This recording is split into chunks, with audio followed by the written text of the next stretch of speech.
Olá pessoal, vamos começar então mais um vídeo, agora Morfologia 3.6 sobre os verbos, né? Sejam bem-vindos a essa aula e vamos desvendar mais mistérios sobre a conjugação, sobre a forma correta de utilização, para que a gente possa ter clareza e precisão em todas as áreas. Bom, começo falando para vocês um pouquinho sobre do que é o verbo e qual que é a definição e a importância dele, né? O verbo é a palavra que indica ação, estado ou fenômeno da natureza e é o núcleo do predicado.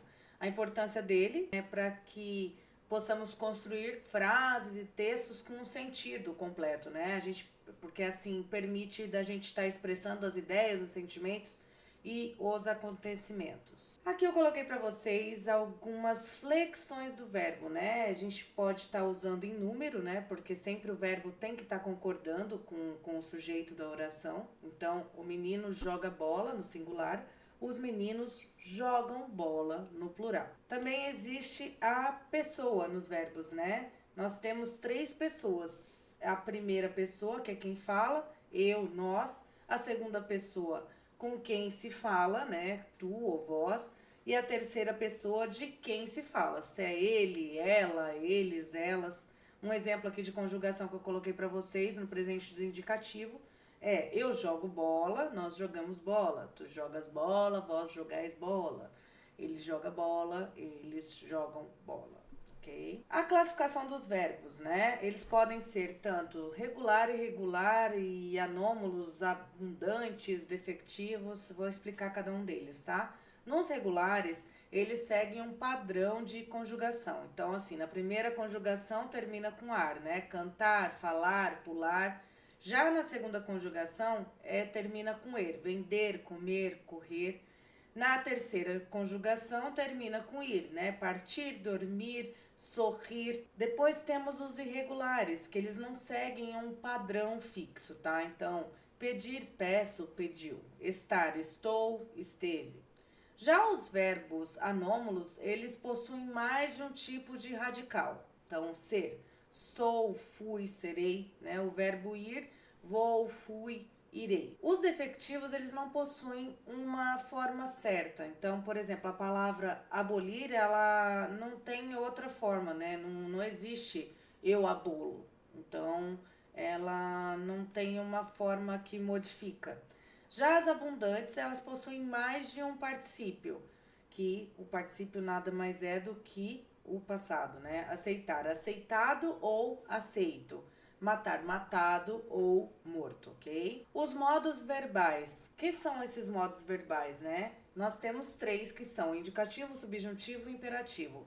No indicativo, a gente expressa uma certeza, algo concreto, um fato real, tá? Então, eu coloquei um exemplo aqui. Eu estudo português. Então, tá tendo uma certeza daquilo. Já o subjuntivo, ele indica pra gente dúvida, possibilidade, hipótese, um talvez, né? Se eu estudasse mais, então ele não dá aquela certeza já do indicativo. O subjuntivo, ele fica meio que, será, tá?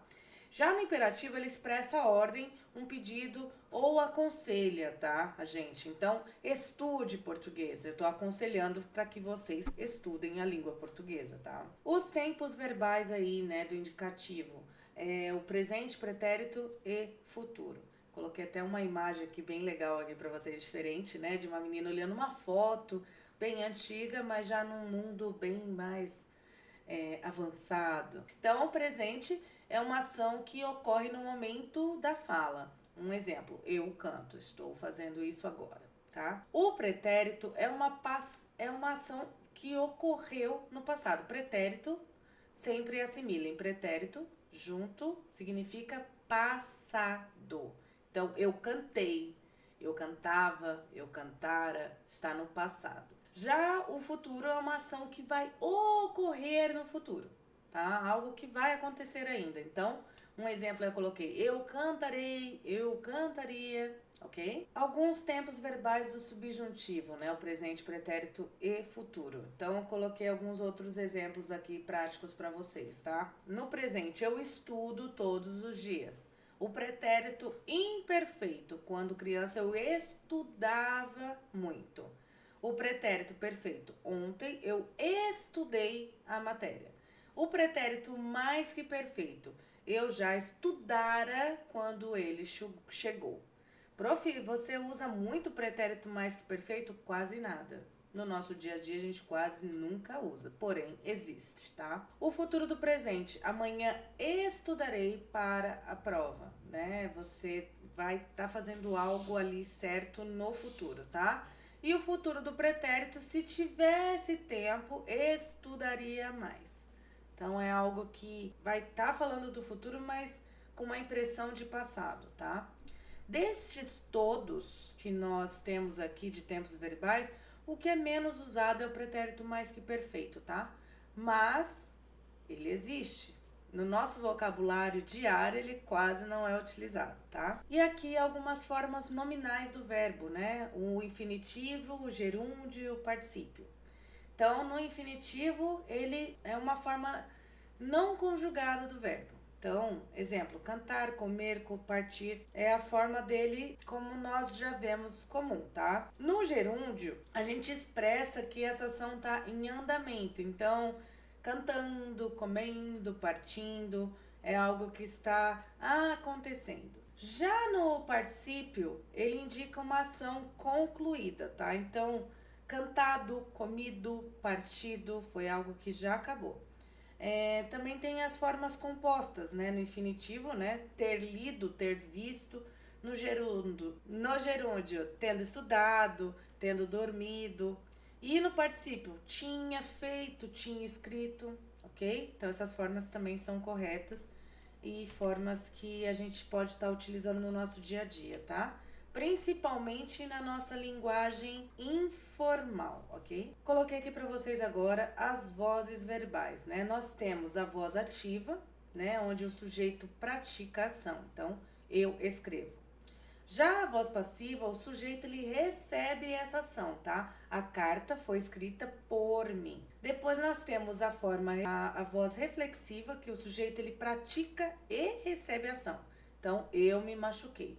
Além dele praticar aquilo, ele também recebeu. Nós temos também a voz passiva sintética, que o se é como um verbo transitivo direto. Então, vendiam-se casas na cidade. E a voz passiva analítica, que é formada pelo verbo auxiliar ser mais o particípio. Então, exemplo, as casas foram vendidas. Agora vamos falar um pouquinho sobre a regência verbal, né? A regência verbal, ela trata da relação entre o verbo e os seus complementos, né? Então, o verbo transitivo direto, ele não exige preposição. Então, eu comprei um carro. O verbo transitivo indireto, ele já exige uma preposição. Eu gosto de café. O verbo transitivo direto e indireto, ele usa aí também tanto a preposição, tanto também não exige. Então, tem uma mistura, tá? Eu ofereci flores à professora. O verbo transitivo, ele não exige um complemento. Então, o bebê chorou. Não tem nenhum tipo de complemento. Coloquei aqui embaixo para vocês alguns verbos que eles exigem uma atenção especial. O verbo assistir, por exemplo, assistir ao filme. É um transitivo indireto. Chamar. Chamei pelo amigo. É um transitivo indireto. Lembrar, né? Lembrei-me da reunião, transitivo indireto.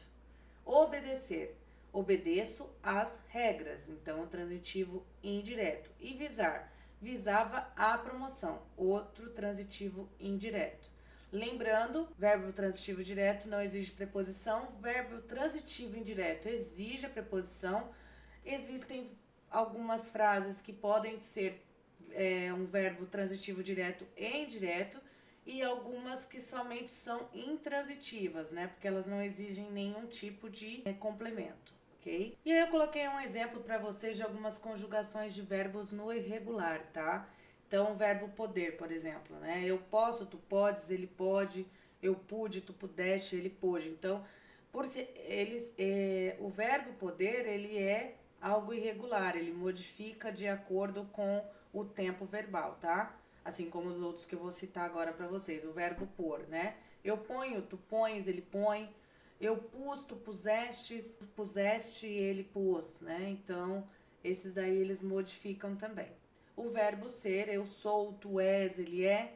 E eu fui, tu foste, ele foi. Ele, por ser irregular, ele pode estar modificando a forma da escrita, tá?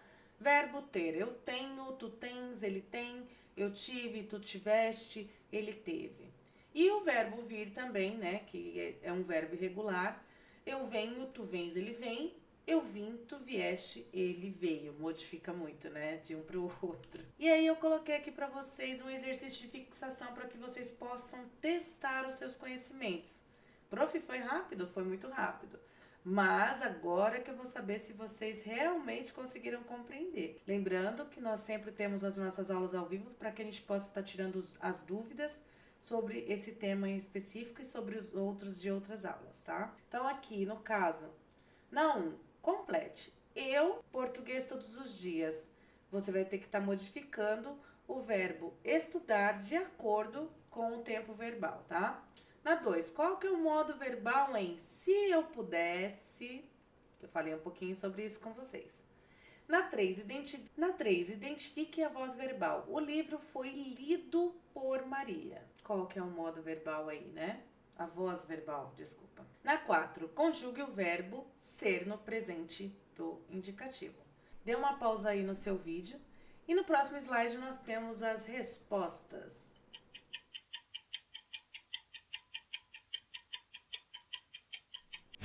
E aí, vamos ver se você acertou? A gente tá aqui com o gabarito dessas respostas, né? Dos exercícios anteriores. Então, na número 1, eu estudo português todos os dias, né? Na 2, o modo verbal é no subjuntivo. Na 3, a voz é a passiva. E na 4, eu sou, tu és, ele é, nós somos, vós sois, eles são. Foi muito difícil para você? Acho que não, hein? E é isso aí, galera. Mais uma aula fechada aí sobre verbos. Aulas bem rápidas, bem didáticas, bem complementares, né? Para que você possa adquirir um conhecimento rápido, prático, tá?